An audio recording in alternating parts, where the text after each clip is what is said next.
नमस्कार, मैं फिर प्लेटोनिक से।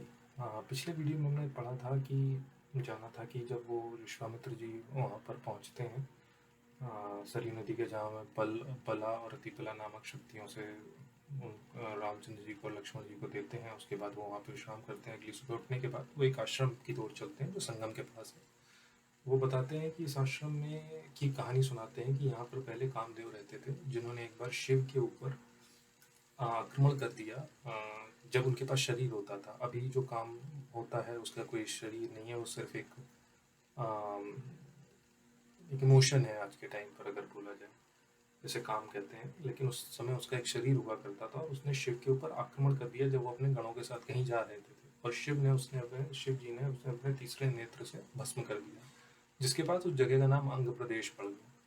और वहाँ पर अब बहुत सारे मुनि और सब रहकर वहाँ पे तपस्या करते हैं, तो आज ये वहीं रुकेंगे, इन्होंने कहा। तो ये वहाँ पर पहुँच के रात में रुकते हैं और तरीके प्रकार प्रकार की कथाएं सुनाते हैं। अगले सुबह निकलते हैं तो वो सब ऋषि मुनि उन्हें एक आ, बहुत ही सुंदर सी नाव देते हैं, जिससे कि वो संगम पार कर सके। और वो पार करने लगते हैं तो उसी बीच रामचंद्र जी को एक आवाज़ सुनाई देती है और वो कौतूहलवश पूछते हैं कि ये ऐसी आवाज़ क्यों आ रही है जैसे पानी कहीं टकरा रहा है। तो वो बताते हैं कि ये जो पानी दो टकरा रहे हैं ये एक संगम है। और इसका नाम ये शुरू होता है मानसरोवर से, जिसको और उसको मानसरोवर इसलिए कहते हैं क्योंकि एक सरोवर ब्रह्मा जी ने बनाया है अपनी मानसिक शक्तियों से। और जो मानसिक शक्तियों से बनाया है इसलिए उसको मान सरोवर कहते हैं। मान सरस आ, मानसिक शक्तियों से बनाया है। और उस सरस से जो एक नदी आती है यहाँ पर, जो अयोध्या के किनारे बहती है, इसलिए उसको सरयू कहते हैं। तो वो सरस से सरयू बना है ये। और इसलिए वो वहाँ पे दो पानी जो संगम है, दोनों नदियाँ टकरा रही हैं और उसका संगम हो रहा है। तो वहाँ पर वो उन दोनों को प्रणाम करते हैं, उन दोनों को, रामचंद्र जी उस संगम को, और उसके बाद वो नदी पार कर लेते हैं।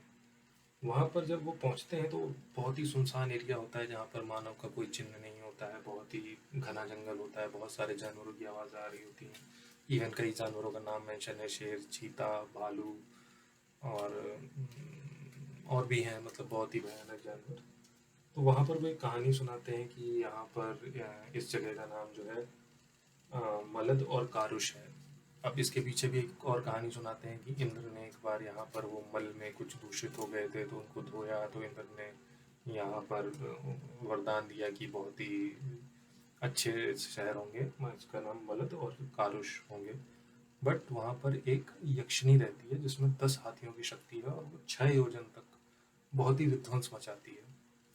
तो उन्होंने कहा कि इसको आज आपको वध करना है। रामचंद्र जी से विश्वामित्र जी ने कहा कि इसका आपको आज वध करना है, और ये बहुत ही उपद्रव मचा के रखा हुआ है। यहाँ पे गायों को मार देती है और जानवरों को भी मार देती है, और हमारे तपस्या में भी होती है। आज इसको तुम्हें आपको वध करना है। आ, तो अब वो रामचंद्र जी के मन में फिर से एक प्रश्न आता है कि जो यक्षिणी होती हैं, बहुत ही जनरली जो डिस्क्रिप्शन होता है कि वो बहुत ही अबला होती हैं, मतलब उन्हें पावर नहीं होती, बहुत शांत स्वभाव की होते हैं। लेकिन वो बताते हैं कि नहीं, ऐसा नहीं है। उनको उसको एक वरदान प्राप्त था यक्षिणी को, और एक श्राप भी लगा था। अब इसमें आता है कि अब ये श्राप और ये कहानी कैसी है। तो उन्होंने बताया कि पूर्व बहुत पहले एक सुकेतु नाम के यक्ष थे, जिन्होंने एक पुत्र प्राप्ति के लिए एक तपस्या करी थी ब्रह्मा जी की। लेकिन ब्रह्मा जी ने उन्हें एक पुत्री दी। अब वो जब वो पुत्री दी तो वो इसलिए, अब उसमें डिस्क्रिप्शन है कि पुत्र की जगह पुत्री इसलिए थी क्योंकि अगर वो पुत्र होता तो और ज़्यादा बलशाली होता, क्योंकि उसको भी 10 हाथियों की ताकत देते वो, और वो और विध्वंस मचाता। इसलिए उनको एक पुत्री दी। उसके बाद उन्होंने अपनी कन्या का विवाह एक जामपुत्र सुंद के से कर दिया। जामपुत्र मुझे नहीं पता क्या होता, लेकिन उन्होंने किया, आई थिंक कोई दैवी मतलब दैवी या राक्षसी प्रवृत्ति के कुछ लोग होंगे या जो भी था। जम्बपुत्र से किया, जिससे उनको एक पुत्र प्राप्ति हुई जिसका नाम मारीची था। अब मारीच को किसी कारणवश अगस्त्य मुनि ने श्राप दिया, जिसके बाद अगस्त को उसके ये देखकर ये वो क्या कहते हैं, ताटिका, उसके पुत्र ताटिका के जो पुत्र थे, जो ताटिका उनकी बेटी थी, सुंद, यक्ष शुंद की जो यक्षिणी थी, उसके पति जो थे सुंद,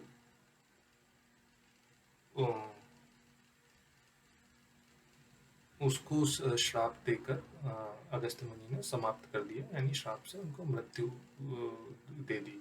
तो उन्होंने पुत्र के सहित और अपने पुत्र मारिच और क्या नाम था जो ताटिका यक्षिणी थी, उसने आक्रमण कर दिया, क्योंकि 10 हाथियों की ताकत थी, और अगस्त्य मुनि ने दोनों को श्रापित कर दिया।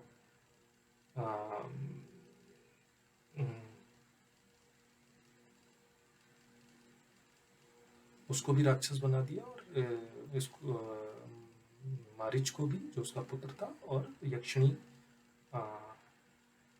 मारिच और यक्षिणी जो थी, जिसका नाम ताटिका था, उसको भी राक्षस बना दिया, और वो बहुत ही भयानक उसको दिया कि तुम बहुत ही भयानक दिखोगी, और मतलब बहुत ही रुद्र रूप हो जाएगा तुम्हारा, और बहुत ही भयानक, मतलब शांति नहीं मिलेगी। अब इसके बाद होता क्या है कि रामचंद्र जी को बहुत दया आती है कि अरे मैं कैसे मार दूँ उसको। तो वो उनको जो मैं बार बार वो कह देता हूँ जो मुझे, क्योंकि पता है, मैं विश्वामित्र जी बोलते हैं कि नहीं, ऐसा नहीं है, ये तुम्हारा कर्तव्य है, और इससे को वध करने में कोई दया मत दिखाओ। तो रामचंद्र जी को भी अपने पिताजी की कई हुई बातें याद आती हैं कि उन्होंने बोला था कि जो विश्वामित्र जी का उनका कहना मानना, वो फॉलो करना।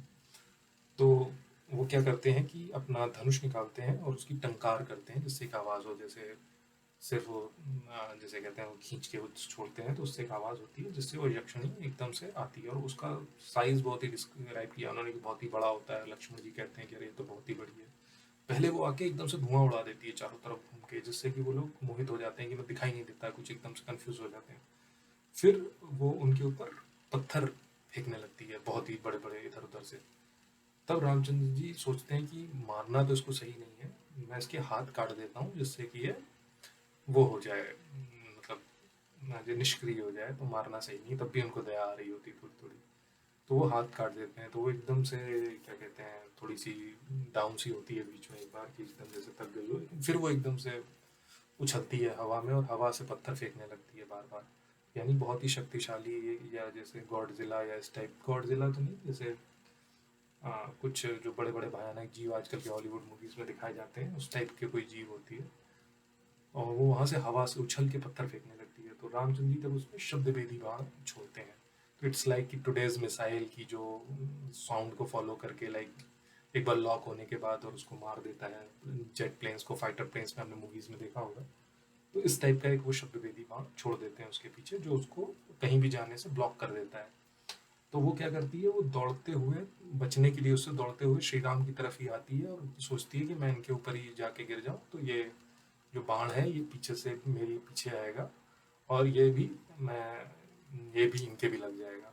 तो आप समझ सकते हैं कि कैसे, जैसे हम लोग साईफाई मूवीज देखते हैं, और मोस्टली एरोप्लेन्स की जो डॉग फाइट्स होती हैं, उसमें जो मिसाइल्स छोड़ी जाती हैं और वो फॉलो कर रही होती हैं, हीरो डिच करता है उनको, मिसाइल्स को फ्लेयर्स छोड़ता है या कुछ करता है, तो वो वैसे ही करती है। बट वो जब वो सामने से दौड़ के आ रही होती है, रामचंद्र जी एक और बाण छोड़ते हैं, जो उसकी सीधे छाती में लगता है, और उसको भ्रशित कर देता है, एकदम समाप्त कर देता है। ये देखकर वो विश्वामित्र जी बहुत खुश होते हैं, उनको बहुत ही आशीर्वाद देते हैं, और यहाँ पर ही ये खत्म हो जाता है। इसके आगे का एक और अध्याय है जो मैं आपको बताता जाऊंगा, अदरवाइज ये बहुत लंबा होता जाएगा।